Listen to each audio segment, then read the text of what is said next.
नमस्कार दोस्तों, आप सभी का स्वागत है हमारे YouTube चैनल पे। मैं आशा करती हूँ कि आप सभी लोग स्वस्थ होंगे और आपकी पढ़ाई काफ़ी अच्छी हो रही होगी। आज हम लोग एक जिस इशू के ऊपर यहाँ पे डिस्कशन करने वाले हैं, वो है जोशी मठ के बारे में। तो चलिए समझते हैं कि ये मुद्दा क्या है। आपने काफ़ी ज़्यादा इसके बारे में न्यूज़ में भी सुना होगा।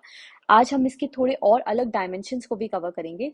तो सबसे पहले हम इस चीज़ को देखते हैं कि जोशी मठ कहाँ पर है। देखिए, जोशी मठ उत्तराखंड की चमोली डिस्ट्रिक्ट के अंदर लाई करता है और उसके आसपास के इलाके की जो जमीन है वो काफी ज्यादा धंस रही है। तो जोशी मठ के बारे में अगर हम लोग देखें तो आप ये देखेंगे इसको ज्योतिर्मठ के नाम से भी बुलाया जाता है, जो उत्तराखंड की चमोली डिस्ट्रिक्ट में है। इसके पास में ही एक छोटा गांव है रैनी विलेज, जहां से कुछ 22 किलोमीटर दूर आपका जोशी मठ का इलाका पड़ता है। और जहाँ पे घरों में दीवारों पे, घर की छत पे आपको काफी डीप क्रैक्स जो हैं वो देखने को मिलेंगे। जोशीमठ की अगर हम थोड़ी सी हिस्ट्री के बारे में जानें तो आप ये देखेंगे कि कुछ 7 से 11 सेंचुरी के बीच में यहाँ पर कत्यूरी किंग्स का रूल हुआ करता था। और ये जो कत्यूरी किंग्स थी, इनकी कैपिटल हुआ करती थी कत्यूर, जो आज के टाइम पे आपकी बैजनाथ के नाम से बुलाई जाती है।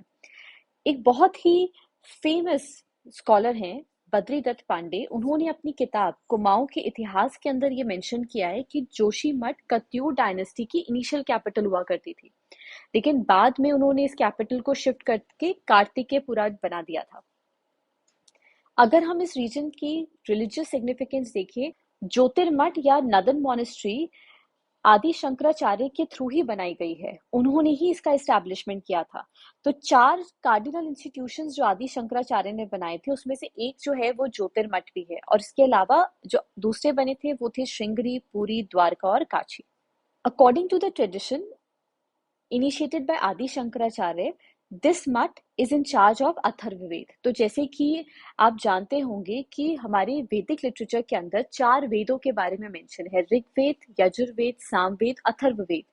अथर्ववेद जो है उसका रेलेवेंस है आपका जोशी मठ के साथ भी।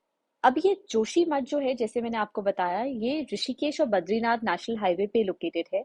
और यहाँ पर आपको काफी बड़ी मात्रा में टूरिस्ट इनफ्लक्स जो है वो देखने को मिल जाएगा, स्पेसिफिकली सीजन्स के टाइम पर, जब बहुत बड़े बड़े ट्रैक्स जो हैं और लोग जो है वो ट्रैकिंग के लिए जाते हैं। ये इनफैक्ट आपका गेटवे भी है टुवर्ड्स दी बद्रीनाथ। तो जोशी मठ में आपको काफी ज्यादा टूरिस्ट लोकेशन एक तरीके से मानी जाती है, और इसमें आपको यहाँ पे काफी ज्यादा टूरिस्ट जो है वो देखने को मिल जाते हैं। ये न्यूज में क्यों है? देखिए, जोशीमठ और जोशीमठ के आसपास का इलाका जो है वो कंटिन्यूसली धंस रहा है।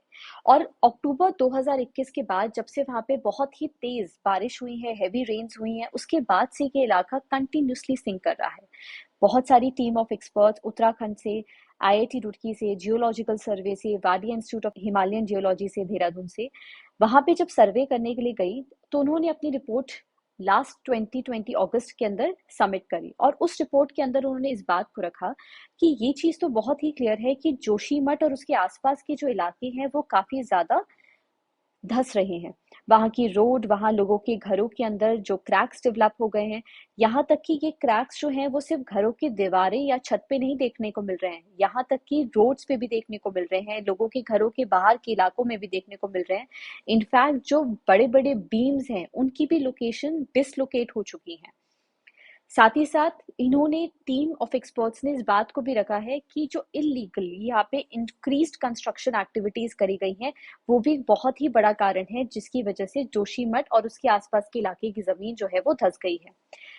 पैरेलली अगर हम लोग यहाँ पे देखें तो जो रिवर बेड है on the slope housing Joshimath town, sub surface seepage erosion by natural drainage, occupational heavy precipitation, बारिशें जो कभी हो रही हैं और हो रही हैं तो बहुत ही एक्सेसिव में हो रही है, पीरियोडिक सेस्मिक एक्टिविटीज और इंक्रीज कंस्ट्रक्शन एक्टिविटीज, ये सभी कारण हमें देखने को मिलते हैं ग्राउंड सबसिस्टेंस की। जोशीमठ एक बहुत ही फ्रेजाइल माउंटेन स्लोप के ऊपर बना हुआ है, जिसकी वजह से वहां की जो सॉइल है वो वहां पे बनी हुई कंस्ट्रक्टेड बिल्डिंग्स को होल्ड नहीं कर पाती है। और कंटिन्यूस रेन वाटर की वजह से, बारिश की वजह से वहां की जमीन जो है वो खिसक रही है। So it's said that a rain water and household waste water flowing below the ground leads to high pore pressure conditions in the soil, जिसकी वजह से वहाँ की स्ट्रेंथ रिड्यूस हो रही है एंड उसकी वजह से वहाँ पे इंस्टेबिलिटी जो है वो काफ़ी ज़्यादा बढ़ चुकी है। अगर हम लोग अभी देखें कि इस समय क्या प्रेजेंट स्टेटस है, तो आप ये देखेंगे कि उत्तराखंड की सरकार ने इसके लिए कुछ मेजर्स उठाए हैं। इस एरिया को इन्होंने लैंडस्लाइड सबसिस्टेंस जोन डिक्लेयर कर दिया है। कुछ ओवर 60 फैमिलीज को इन्होंने टेम्पररी रिलीफ सेंटर्स के अंदर भेजा है, वहां से इवैक्यूएट करा है 100 फैमिलीज के आसपास। टोटल 4500 बिल्डिंग्स जो हैं वो जोशीमठ के अंदर हैं, जहां से 610 बिल्डिंग्स के अंदर ह्यूज क्रैक्स देखने को मिले, which is now unfit for habitation. वहां पे रहना जो है वो किसी भी इंसान के लिए सेफ नहीं माना जा रहा है इस समय। ये एक शेकी ग्राउंड है। देखिए, साइंटिस्ट और एक्सपर्ट्स ने इस चीज के बारे में, जो सिंकिंग क्राइसिस थे, वो काफी साल पहले इसके बारे में बताया था और ये रिपोर्ट पहली बार 1976 के अंदर भी डिक्लेयर करी गई थी, जो हम मिश्रा कमेटी ने इसके बारे में बताया था। तो अगर हम लोग जोशीमठ की टाउन की ज्योग्राफी के बारे में देखेंगे तो आपको ये देखने को मिलेगा, ये कुछ 500 मीटर डेब्रिस के ऊपर बना है। पिछले इतने समय में जितनी लैंडस्लाइड्स हुई थी इतने सालों के अंदर, उस लैंडस्लाइड्स के बाद जो वहाँ का मलबा बचा था, जो वहाँ पे रीजन्स बन गए थे, उसके ऊपर ये जोशीमठ बना है। और फिर ये जमीन जो है, क्योंकि कंक्रीट नहीं है, सॉलिड नहीं है, इसकी वजह से वो एक सॉफ्ट एरिया में डेवलप हुई है और वहां पर हाई रेट ऑफ कंस्ट्रक्शन की वजह से सॉइल की इतनी कैपेसिटी नहीं है कि वो उसको रिटेन कर पाए, उन बिल्डिंग्स को रिटेन कर पाए। लास्ट फ्यू डेकेड्स के अंदर पॉपुलेशन भी अगर हम लोग देखें तो वो काफी ज्यादा बढ़ गई है। तो कुछ तो देखिए नेचुरल फैक्टर्स हैं, बट कुछ मैन मेड फैक्टर्स भी हैं। सो लास्ट फ्यू डेकेड्स में आप देखेंगे कि जोशीमठ और उसके आसपास के इलाकों में पॉपुलेशन काफी ज्यादा बढ़ गई है। टूरिस्ट काफी ज्यादा वहां पे आने लग गए हैं। बहुत ही तेजी से इंफ्रास्ट्रक्चर का डेवलपमेंट वहां पे हुआ है, जिसकी वजह से बहुत एडिशनल प्रेशर जो है वो इस जमीन के ऊपर पड़ा है, जो ऑलरेडी पहले से ही काफी ज्यादा अनस्टेबल थी। तो वो एक्चुअली में कैसे रिटेन कर पाएगी इतने प्रेशर को? Climate change, continuous climate change जो पिछले इतने सालों में हुआ है, हिमालयाज जो कंटिन्यूसली क्लाइमेट रिस्क के अंदर है, ग्लोबल वार्मिंग जो हो रही है, वो भी बहुत ही बड़े कारण बने हैं, जो हमें आज के टाइम पे जोशीमठ के इलाकों में देखने को मिल रहे हैं। इंक्रीज फ्रीक्वेंसी है हाई रेनफॉल इवेंट्स की, फॉरेस्ट फायर्स जो हुए हैं, avalanche, flash floods, landslides which are caused by high rainfall, these are all reasons what we are seeing in Joshimath at present.